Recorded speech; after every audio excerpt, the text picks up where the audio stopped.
And then he went on the radio and he actually defended what he said. He didn't backtrack.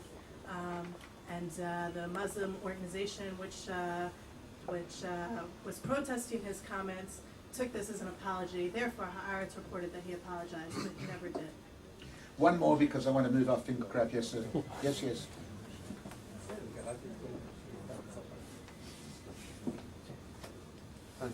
Thank you.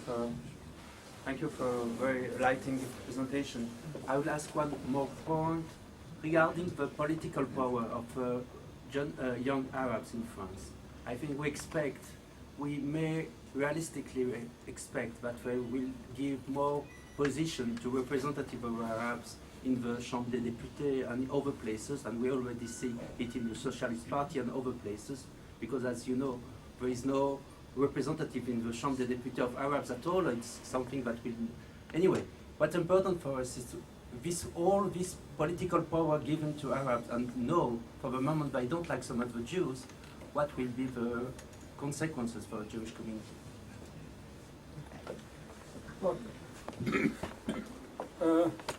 I want to take Finkelkraut out of the way first, because the Finkelkraut affair is really an issue which only sidetracks us from the riots. Look, Finkelkraut, in France, as we all know, there are a couple of components. The first of all is that we have in France philosophers who have turned philosophy into a media profession. Finkelkraut is one of them. There is another Jewish philosopher who is even better known for that, Bernard-Henri Lévy. None of these people are extremely deep thinkers. The Finkelkraut interview in Haaretz wasn't very smart. It's true that Gurfinkel claims in English version in the front page magazine that Finkelkraut was trapped by left-wing Haaretz reporters, but it is irrelevant. He said a number of things he should never have said, and the people were waiting to catch him on that. Secondly, Finkelkraut did backtrack. Finkelkraut gave after Haaretz an interview to Jean-Pierre Elkabbach on the Europe 1. It was a fairly miserable interview where you could not really see what he was standing behind, what he was not standing behind. He said to Le Monde that the person Le Monde described, he did not recognize himself in that. He found that a despicable person. That is the Finkelkraut part, which really, Finkelkraut didn't behave very smartly and hasn't behaved very smartly for a long time. And finally, he was caught by people who were waiting for him for a long time, because obviously the French dominant philosophical and intellectual trend is extreme left, and they exercise a totalitarian, simply a totalitarian influence in the French media. We should separate those two things. We should not try to turn Finkelkraut into a hero, which he isn't, and on the other hand, we should be aware of that he became the victim of a totalitarian leftist, extreme leftist attack by the major forces among French intellectuals. The Islamization of Europe. There are two basic great forecasts of great people in the world which I don't believe. The first one is that China will dominate the world in the foreseeable future, and the second one is that the idea that Europe will become Islamic. I've never believed that, simply for a number of reasons. The first one is the numbers. There is now, at least, Islamic growth will be mainly in Europe through demographic factors and no longer through immigration, because everywhere you see a clampdown on immigration. And we start in France from 10% of the population, and before you become meaningful, that takes a long time. The Muslim population is divided. You have Muslims who want to integrate, and on the other hand, these riots have strengthened the reaction to it. I said I don't know whether people will move to Le Pen. It is certain that slightly left of Le Pen, Philippe de Villiers, a monarchist, is now building himself up, trying to become the more pleasant face of the same basic ideas. It is clear that in the Conservative Party, in the UMP, you hear voices which were suppressed until now, who say that what has happened here is intolerable. I think the reactions we have seen in Israel to this, and you can learn something. We have seen in Israel a shift to the right over the years, resulting from the behavior of the Palestinians. I think that as a result of the behavior of the extreme parts of the French minorities, we'll see a shift to the right in France, and that will mean more emphasis on French culture. And you see it in all countries. In the Netherlands, supposedly the most tolerant country in the world, 50% of the population hate Muslims now. And all what happened there was the killing of one private person by one Muslim, not a government official or so. Now, the political influence of the Muslims has to increase. There is a lot to be said that there is not much future for the Jews in Europe. This is not something, I mean, I travel through European countries, I talk with Jewish communities. The future of the Jews in Europe, the past of the Jews in Europe has been lousy. The European Jews have benefited from a few decades of grace after the mass murder. The future, anti-Semitism is an integral part of European culture. It's almost unthinkable to have European culture which doesn't have that as a major component, which is something totally different than saying that most of the Europeans are anti-Semites, which are two different things. So this obviously there must be more Muslims in the French Parliament, which is logical. You have what, 600 members of the chamber, something like that.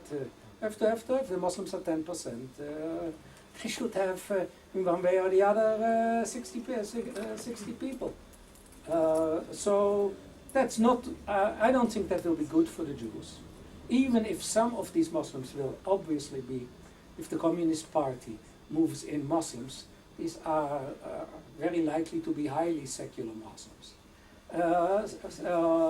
Secular Muslims always or very often drift to the Jews.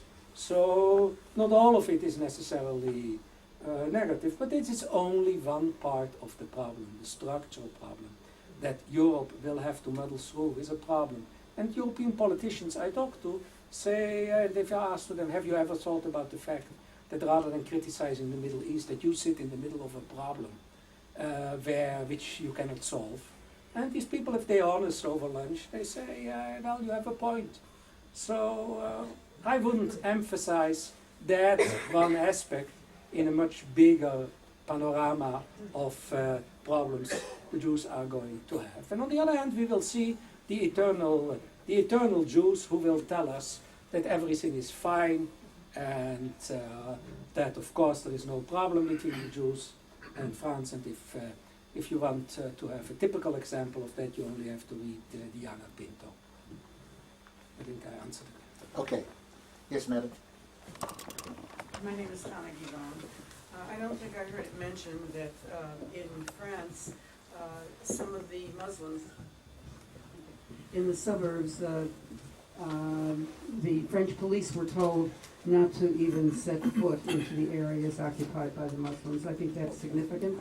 And I don't have a source, but I did read that in Germany as well, some Muslim leader came out and said that Germany is Islam, and that there's no need for anyone to expect that Muslims would give up their cultures to absorb and become part of the German scene.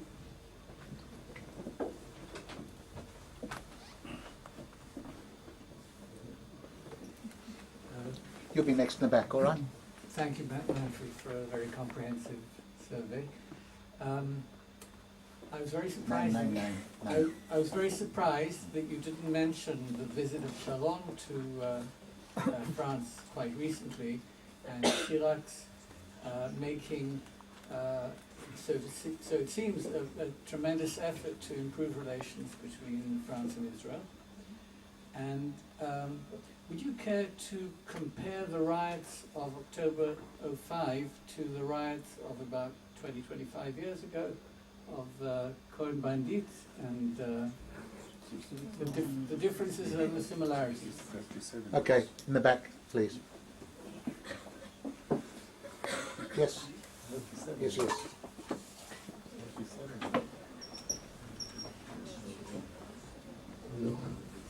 I was challenged. Thank you very much first of all for the information and analysis. I would like to add. Put your name in the beginning, just for the record, Rafi please. Israeli. So I have a couple of remarks, if I am permitted. One is just an observation that 2 or 3 days ago I came back from a tour in Europe, northern as well as in France, partly in Holland, and everywhere where I was a lecturer in university, Jewish community and so on, of course the question of Islam comes up to the top. So it's really a universal concern there. But my observation is that Holland and France, the only 2 countries in Europe where there are about 10% of the population are Muslim, is the biggest problem. In other places like Belgium, perhaps 7-8%. In Scandinavian countries and Germany, around 5% or something like that. And the reason is that when in the relations between majority and minority in general, whenever the minority is greater, then it poses a more concrete threat to the majority, and therefore the problem explodes. So it's not only a matter of Islam, it's not how much Islam and where is it concentrated. Because it is a fact that in places in France, for example, in Marseille or in the cité around Paris, where deputies to the assembly cannot be voted without the participation of the Muslims, then their impact is much greater. And I disagree with you regarding demography in this context, because it is true that immigration into those countries has been very, very seriously curtailed. But there is an internal growth, not only in that in every 20 years, Muslims in general, not only minorities, double. That is to say, in France there are 6 million today. In 20 or 25 years, there might be 20 million. And then really the problem is very big. The Europeans don't have children, as you know, perhaps 1 child. And even if that 1 child is just in order for the cat or the dog to have somebody to play with. In other words, they don't have a mentality of growth. On the contrary, they limit themselves. And then you spoke something about secular Muslims. It's a very, very problematic statement. One of the foremost writers of Islam today, Fazlur Rahman, said that to speak about a secular Muslim is like speaking about a capitalist communist or a chaste prostitute. I'm quoting his words. Because it's really a contradiction in terms, Islam including the Sharia in general, including also the political activity. And therefore they are inseparable. And every Muslim movement, including those in France, the Muslim organizations who are loyal to the Muslim Brothers and so on, they repeat that they want Islamic law to have an impact on politics. They say, we did not come to Europe in order to adapt to it, we came to Europe in order to change it. And I think we better listen to those warnings, because I think they are very important, they are there, and they do many things in order to implement them. And you'll see in the coming days that those things will be demonstrated or expressed much more seriously than ever before. And perhaps finally, the question of humiliation. You spoke about how do you define humiliation? Is humiliation an objective proposition where you can have some criteria that this person humiliated, or is it, as I fear, only a subjective judgment by certain minority. And in my judgment, when a Muslim says he is humiliated, Bin Laden also, he rationalized what they did in the September 11 by saying, we the Muslims are humiliated. Who humiliated them? By what? By doing what? My feeling is that they are humiliated by the fact that they are a failure in all points of view. And therefore, when the West and Israel in their midst stands out as a success, that's humiliation for them because it shows how impotent they are. And therefore, if they cannot bring themselves up to the level of that model, they would rather bring it down if they could. And that's what they are trying to do, both in the Middle East and in Europe and America. Thank you. Thank you, Manfred. Well, that's a lot to answer. Look, let's try to start from the back. Humiliation. One of the typical remarks of the people Sarkozy called scum and we call the underclass is that they want respect, which is the other side of the humiliation.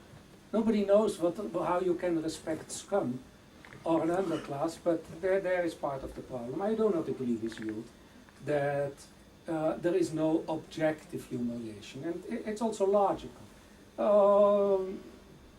In the Netherlands, finally, after the murder of Van Gogh, the Dutch Secret Service suddenly produced a report which nobody believes that they did not have it in their files because secret services cannot produce a basic report on a major subject in 2 months and get it through the government and have it presented in parliament. These things do not exist, and also in fact I know that it was there. And that report more or less said all the things that were to be said except for 1 or 2 very basic conclusions. They more or less said that all the threats come from minority elements of the Muslim society. Now, if you are a secret service and the police, and you know that all the major threats can be found among people who belong to 7% of society, you are not going to waste equal resources on the other 93% of society. That means that Muslims, of course, are in fact being checked much more than others, Muslims and blacks in France, which black Muslims largely. And that's the reality. They are subjected to more searches than others. Now, that is some kind of humiliation besides the humiliation which you mentioned. The secular Muslims. Look, I have interviewed extensively in Holland in the last months.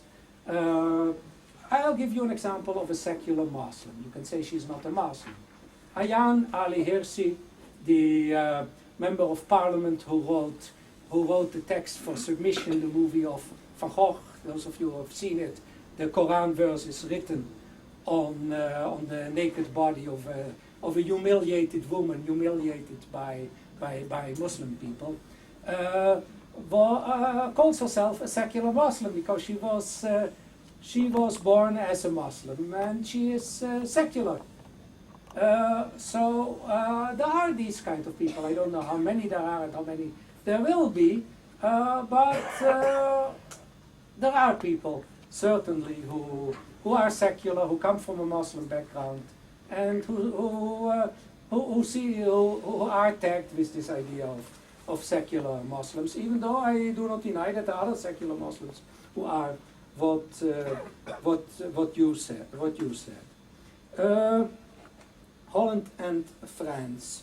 I don't think it's reasonable to compare Holland and France for 2 reasons. First of all, the figure in Holland is 7%. We speak about less than 1 million, 6-7%. We speak about less than 1 million Muslims out of a total of 15.5 million population. So that's less than France. There's a second characteristic. The Dutch Muslim population breaks down radically different from the French one. We speak in the Netherlands about a third of Turks, a third of, a little bit less than a third of Moroccans, and a third of very great miscellaneous Suriname Muslims who are not fanatic, have been educated in the Dutch language, Afghani refugees, about 20,000, Iraqis, Indonesians, Iranians. It's a very heterogeneous group, and we all know that the problems in the Netherlands are concentrated in 4 towns, the 4 big towns, and they are concentrated in the Moroccan minority. The anti-Semitic incidents, the disproportionate large number, 45% of the anti-Semitic incidents are caused by Muslims in the Netherlands. That is almost exclusively Moroccan, a little bit Turkish, nothing of the rest.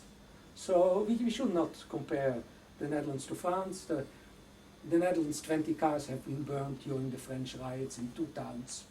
And we do not have the same problem. You're right saying that, of course, the power in you cannot be elected in certain parts of Europe. In France, but also in England. Jack Straw, the Minister of Foreign Affairs, you can find that in my last book, told Ambassador Stauber, a former Israeli ambassador in London, that he could not be elected without the support of the mosques, because the leaders of the mosques in his constituency decide on one candidate, and they can swing either in favor of him or against him. And these are the facts, but that also means that the problem is concentrated in certain parts of the country, obviously north of Paris, in some areas of Paris, in the Lyon area, in Marseille, and some other areas. Look, differences and similarities in 1968. In 1968 riots, I didn't participate in them, but I watched them very closely, standing in the side street, looking at the demonstrators in Paris. They are totally incomparable. The French riots of 1968 had they had a supposedly ideological character, and they had a supposedly also joyful character. The people who were doing them knew that it was a joke. The major difference was, of course, that this time the leaders were Muslims, and then the leaders were Jews. The famous question is, why did the leaders of the French 1968 riots not speak Yiddish?